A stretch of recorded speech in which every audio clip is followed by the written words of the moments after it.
Hello दोस्तों, कैसे आप सब लोग। आशा करता हूँ कि स्वस्थ और मस्त होंगे तथा अपनी पढ़ाई को निरंतर रूप से आगे चालू रख रहे होंगे। राजस्थान ज्योग्राफी की ये कक्षाएं आपकी तैयारी को मजबूत करने में मील का पत्थर साबित होगी। चलिए बिना समय गंवाए आज की क्लास को शुरू करते हैं।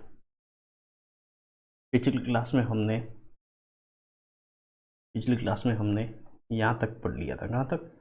जो थार का मरुस्थल का भाग है, वो उसकी जो मुख्य नहर है वो IGNP आती है। यहाँ तक हमने पढ़ लिया था, इंदिरा गांधी नहर परियोजना तक। आज हमारे पास है कि जो थार का मरुस्थल है उसके अंदर मुख्य अभ्यारण्य कौन सा आता है। थार के मरुस्थल के अंदर जो मुख्य अभ्यारण्य आता है वो आता है मरु राष्ट्रीय उद्यान। कौन सा उद्यान आता है? मरु राष्ट्रीय उद्यान। ये राजस्थान के 2 जिलों में फैला हुआ है। कितने जिलों में? राजस्थान के 2 जिलों में फैला हुआ है। कौन कौन से 2 जिले? तो पहला जिला आता है वो आता है जैसलमेर, और दूसरा जिला है बाड़मेर। इन 2 जिलों में फैला हुआ है थार का मरु राष्ट्रीय उद्यान, जो कि थार के मरुस्थल का मुख्य अभ्यारण्य है। अगला हमारा जो थार के मरुस्थल के बारे में अध्ययन के लिए हमारा जो अगला बिंदु है वो है मिट्टी की। थार के मरुस्थल में कौन सी मिट्टी पाई जाती है? तो इसके अंतर्गत मुख्य रूप से रेतीली मिट्टी पाई जाती है। थार है, थार के अंदर रेत नहीं होगी तो क्या होगी? तो इसका जवाब हो जाएगा रेतीली मिट्टी पाई जाती है। कौन सी मिट्टी पाई जाती है? रेतीली मिट्टी पाई जाती है। अगला हमारा जो थार के मरुस्थल के अध्ययन का बिंदु है वो है वनस्पति। थार के मरुस्थल में कौन सी वनस्पति पाई जाती है? तो थार के मरुस्थल के अंतर्गत जो वनस्पति पाई जाती है वो पाई जाती है टेरोफाइट्स। कौन सी वनस्पति पाई जाती है? टेरोफाइट्स, या इसे मरुद्भिद भी कहा जाता है। मरुद्भिद मरुस्थल में पाई जाती है, मरुद्भिद कहा जाता है, या इसे फ्रीएटोफाइट्स भी कहा जाता है। तो हमने बात की कि थार के मरुस्थल में जो वनस्पति पाई जाती है उसे जेरोफाइट्स कहा जाता है, या मरुद्भिद कहा जाता है, या फ्रीएटोफाइट्स कहा जाता है। अगला हमारा अध्ययन का बिंदु है वो है जलवायु। थार के मरुस्थल में कौन सी जलवायु पाई जाती है? जो थार का मरुस्थल है उसके अंतर्गत मुख्य रूप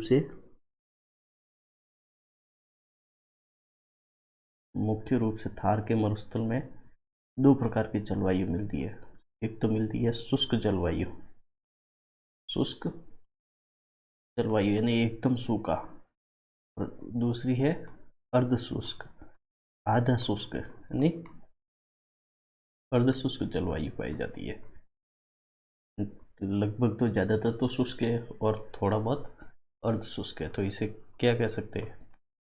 यहाँ पे जो जलवायु है वो विषम जलवायु है, यानी बदलती रहती है, कुछ निश्चित नहीं है। कभी कभी तो बारिश ज़्यादा हो जाती है, ज़्यादा तो नहीं बोल सकते, लेकिन हाँ ठीक ठाक कभी कभी हो जाती है, और कभी कभी सूखा भी पड़ जाता है। लगभग तो मैक्सिमम सूखा ही पड़ता है।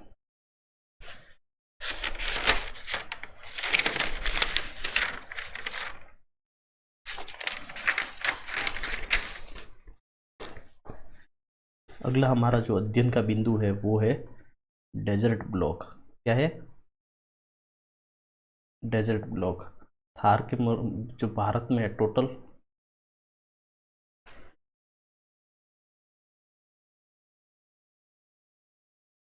भारत में जो कुल डेजर्ट ब्लॉक है, कुल डेजर्ट ब्लॉक,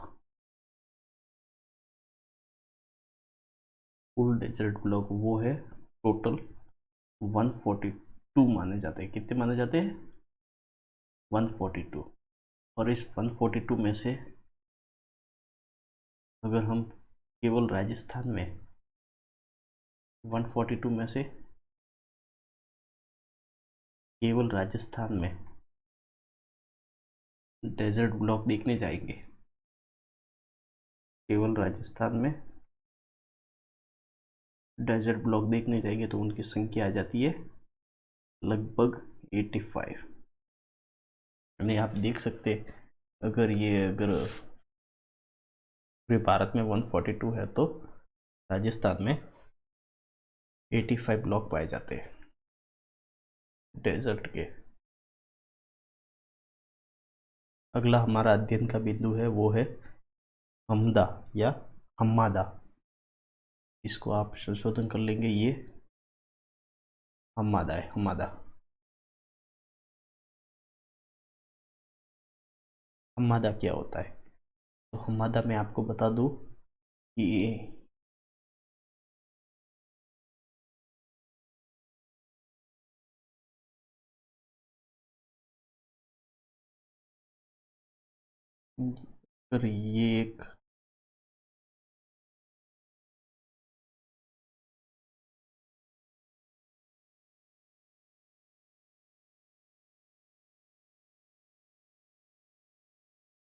अगर ये एक अगर हम ट्राइंगल मान ले कि सिरों पे कुछ जिले हैं, जैसे कि ये वाला सिरा है तो यहाँ पे एक जिला पड़ता है जैसलमेर, जैसलमेर का पोखरण गांव, पोखरण पोखरण नामक एक क्षेत्र है जो कि जैसलमेर में पड़ता है। और यहाँ पे एक क्षेत्र आता है, यहाँ पे एक क्षेत्र आता है जिसे कहते हैं फलोदी। ये फलोदी जो क्षेत्र है वो पड़ता है जोधपुर जिले में। कहाँ पड़ता है? जोधपुर जिले में। और यहाँ पे एक क्षेत्र आता है जिसे कहा जाता है बालोतरा। क्या कहा जाता है? बालोतरा। बालोतरा पड़ता है बाड़मेर में। तो पोखरण जैसलमेर से लगा के, पोखरण जैसलमेर से फलोदी जोधपुर और बालोतरा बाड़मेर के बीच एक पथरीला मरुस्थल पाया जाता है। यहाँ पे पहाड़ियाँ है। क्या है ये? यहाँ पे पहाड़ियाँ है। तो यहाँ पे जो पथरीला मरुस्थल पाया जाता है, ये वाला हिस्सा पूरा, इसे क्या कहते हैं? इसे कहा जाता है, इसे ही हम्मादा कहा जाता है। हम्मादा है, ये है एक प्रकार से पथरीला मरुस्थल। क्या ये है पथरीला मरुस्थल। और आपकी एक और जानकारी के लिए बता दूं कि पोखरण जैसलमेर से बालोतरा बाड़मेर तक कुछ अवशिष्ट इस तरीके से पहाड़ियाँ है यहाँ पे। ये क्या है? ये है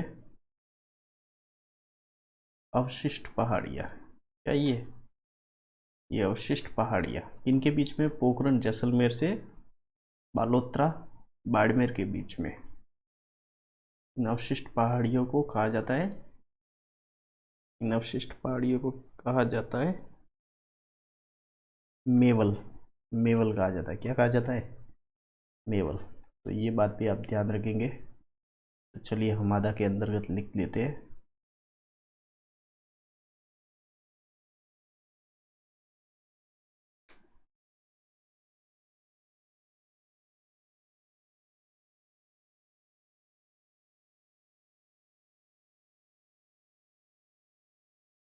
तो हम लोग पढ़ रहे थे कि हमादा क्या होता है। तो हमादा एक प्रकार से एक क्या है? यह एक पथरीला मरुस्थल है। ये क्या है? ये पथरीला मरुस्थल है। अभी अभी हमने बात की। अगर हम इसके विस्तार की बात करें कि ये कहाँ कहाँ फैला हुआ है, तो ये पोखरण जैसलमेर, पोखरण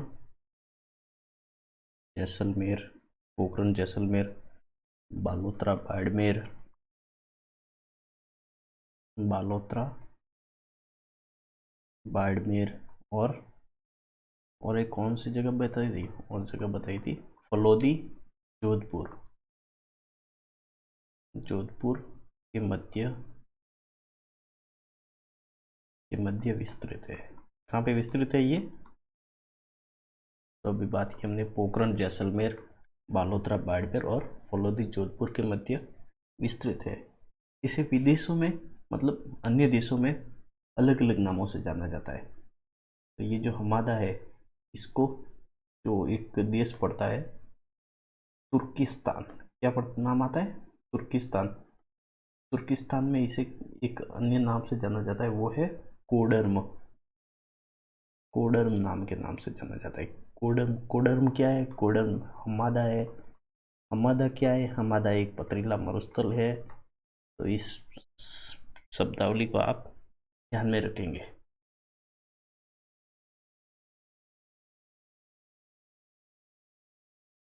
चलिए आगे बढ़ते हैं। आगे हमारे पास अध्ययन का बिंदु है, वो है रैग। क्या है? रैग। रैग क्या है? रैग एक मिश्रित मरुस्थल है। रैग क्या है? रैग एक मिश्रित मरुस्थल है। मिश्रित मरुस्थल है। मिश्रित मरुस्थल का क्या अर्थ हुआ? मिश्रित मरुस्थल का यह अर्थ हुआ कि इसमें सबसे पहले यह पथरीला भी होगा, पथरीला भी होगा, और दूसरा यहाँ पे रेत भी होगी, यानी रेत और पत्थर दोनों का मिश्रण है। अगला हमारे पास क्वेश्चन बनता है कि इसका विस्तार कहाँ कहाँ पे है। विस्तार की बात करें तो जैसलमेर के दो स्थान आते हैं। जैसलमेर के लोदरवा से रामगढ़ के बीच। जैसलमेर के रामगढ़ से लोदरवा के बीच पाया जाता है। लोदरवा के बीच विस्तृत है। क्या इसे भी अन्य देशों में किसी और नाम से जाना जाता है? तो हाँ, कौन कौन से दो देश है? वो है लीबिया, लीबिया व मिस्र, ये दो देश हैं। यहाँ पे जो रैग है इसे चिटीर कहा जाता है। क्या कहा जाता है? चिटीर, या सिहिर भी बोल सकते हैं। क्या बोल सकते हैं? सिहिर भी सुनने को आता है। हमने अभी जो बात की है वो की है रैग के बारे में। तो रैग क्या है? रैग एक प्रकार का मिश्रित मरुस्थल है। मिश्रित का अर्थ होता है ये पथरीला भी है और यहाँ पे रेत मिट्टी भी पाई जाती है। इसका विस्तार की बात करें तो जैसलमेर के दो स्थान आते हैं, रामगढ़ और लोदरवा। तो रामगढ़ से लोदरवा के बीच में दोनों स्थान जैसलमेर में पड़ते हैं। वहाँ पे रैग का विस्तार है। रैग एक मिश्रित मरुस्थल है। अगला है लीबिया व मिस्र में इसे सिटीर व सिहिर कहा जाता है। क्या कहा जाता है? सिटीर व सिहिर कहा जाता है। अगली हमारे पास जो शब्दावली की है वो है इर्ग। इर्ग क्या है? यह संपूर्ण मरुस्थल है, यानी ये मिश्रित नहीं है, ये संपूर्ण मरुस्थल है। संपूर्ण मरुस्थल का क्या अर्थ हुआ? संपूर्ण मरुस्थल का अर्थ ये हुआ कि इसमें केवल और केवल केवल और केवल केवल रेत पाई जाती है। क्या पाई जाती है? केवल रेत पाई जाती है। इसका कोई अन्य संदर्भ में कोई नाम है ही नहीं। तो एक बार ये जो अभी हमने तीन शब्द याद किए,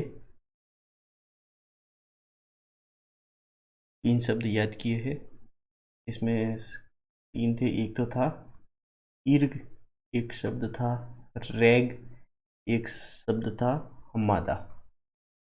अभी हम इन तीनों को एक बार याद करेंगे। ये एक प्रकार से आप देखेंगे कि वर्णमाला के क्रम में ही है। वर्णमाला के क्रम में है। सबसे पहले ई, फिर र, फिर ह। जो ई है वो तो संपूर्ण मरुस्थल है, और ये ह यानी ये पथरीला है। क्या ये पथरीला? और ये र, ये इन दोनों का मिश्रण है। तो इस तरीके से आप याद रख सकते हैं। चलिए आगे बढ़ते। विश्व के संदर्भ में है। विश्व के संदर्भ में जो थार का मरुस्थल है उसका क्या स्थान है? तो इसमें सबसे पहले हम इसमें भी तीन तरीके से लेंगे। सबसे पहले क्षेत्रफल की दृष्टि से, किसकी दृष्टि से?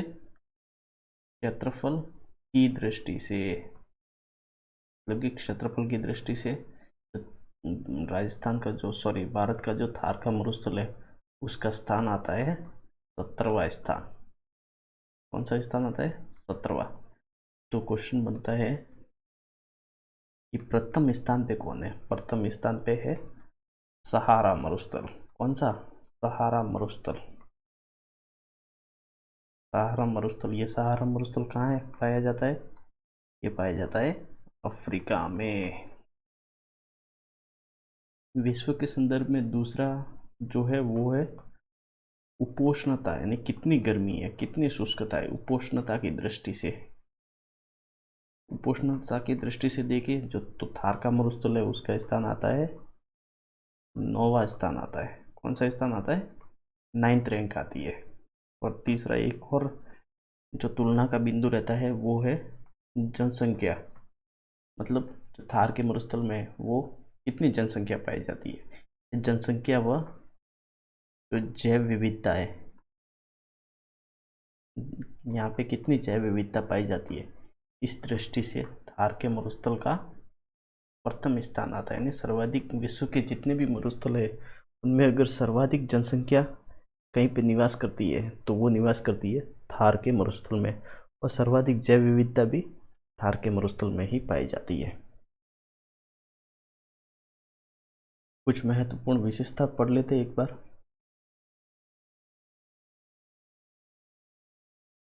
विशेषता में सबसे पहली जो विशेषता आती है, ये जो थार का मरुस्थल है वो ये ऋतु चक्र को नियंत्रित करता है। ये किसे नियंत्रित करता है? ऋतु चक्र को नियंत्रित करता है। ये बात आप ध्यान रखेंगे। और जो दूसरा बिंदु है ये ऋतु चक्र को नियंत्रित करता है, ये पहला हो गया। और दूसरा ये मानसून के आगमन को नियंत्रित करता है या अनुकूल दशाएं प्रदान करता है। मानसून के आगमन के लिए, मानसून के आगमन के लिए अनुकूल या फिर उसके अनुदेश जो अनुकूल दशाएं उत्पन्न करता है। कौन करता है? थार का मरुस्थल।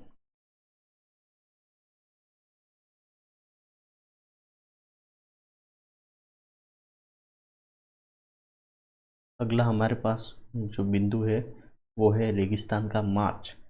तो रेगिस्तान का मार्च है, यानी जो मरुस्थल है, जो थार का मरुस्थल है, मरुस्थल का प्रचार होना, यानी प्रचार होना या इसका विस्तार होना, यानी पहले कम था, अभी किसी कारणवश मानवीय क्रियाएं भी होती है, बहुत सारी क्रियाएं होती है, इनकी वजह से जो मरुस्थल का जो प्रचार हो रहा है, जो विस्तार हो रहा है, वो रेगिस्तान का मार्च कहलाता है। होना रेगिस्तान का मार्च कहलाता है। क्या कहलाता है? रेगिस्तान का मार्च कहलाता है। जैसे कि अब हम एक बार मैप लेके समझने का प्रयास करेंगे।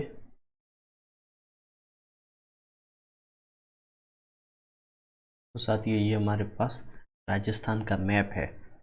तो हम रेगिस्तान का मार्च पढ़ रहे थे, जिसके अंतर्गत ये जो आप मार्क किया हुआ देख रहे हैं, ये वाला अरावली है। ये क्या है? अरावली पर्वतमाला है। अरावली पर्वतमाला है, इसके अंदर बीच बीच में कुछ दर्रे बने हुए। दर्रे मतलब इस प्रकार से कोई गैप है, यहाँ से आने जाने के लिए कुछ रास्ते बने हुए हैं, जो संकरे रास्ते होते हैं, कुछ गैप बने हुए। तो जो रेगिस्तान की मृदा है वो वायु के द्वारा इस प्रकार से उड़ा के ले जाते हैं। जो हवा है वो उसके जो रेत के कणों को उड़ा के लेके जाती है, और इन दरों के माध्यम से ये इनका विस्तार यहाँ पे भी होने लगा है। कहाँ पे होने लगा है? अरावली पर्वतमाला के पूर्व दिशा में विस्तार हो रहा है। तो ये जो प्रसार हो रहा है इसे ही कहा जाता है रेगिस्तान का मार्च। रेगिस्तान का मार्च कहा जाता है। क्या कहा जाता है? रेगिस्तान का मार्च। रेगिस्तान के मार्च को और एक तरीके से समझने के लिए जो अरावली के पश्चिम में जो मरुस्थल आता है, जो मरुस्थल है उसका हिस्सा आता है, हिस्सा पहले जो पढ़ते थे वो लगभग 58% पढ़ते थे, और अब भी जो वर्तमान में पढ़ते हैं वो पढ़ते हैं 61.11%। तो ये जो 58 से 61.11, इसके बीच में जो लगभग 3% की जो वृद्धि हुई है, जो 3% मरुस्थल बढ़ा है, वही क्या है? ये जो वृद्धि है यही है रेगिस्तान का मार्च। रेगिस्तान का मार्च। आशा करता हूँ समझ गए होंगे रेगिस्तान का मार्च क्या होता है। अगला हमारे पास प्रश्न है, जो तुलना का बिंदु है वो है मृदा, मतलब जो थार के मरुस्थल में कौन सी मृदा पाई जाती है। तो यहाँ पे मुख्य रूप से दो प्रकार की मृदा पाई जाती है। एक तो पाई जाती है एंटीसॉल व एरिडीसॉल। दो प्रकार की मृदा पाई जाती है, एंटीसॉल और एरिडीसॉल, दो मृदा पाई जाती है। तो हम पूरे राजस्थान में मृदा का एक बार नॉर्मली संक्षेप में पढ़ लेते हैं कि मृदा कौन कौन सी पाई जाती है।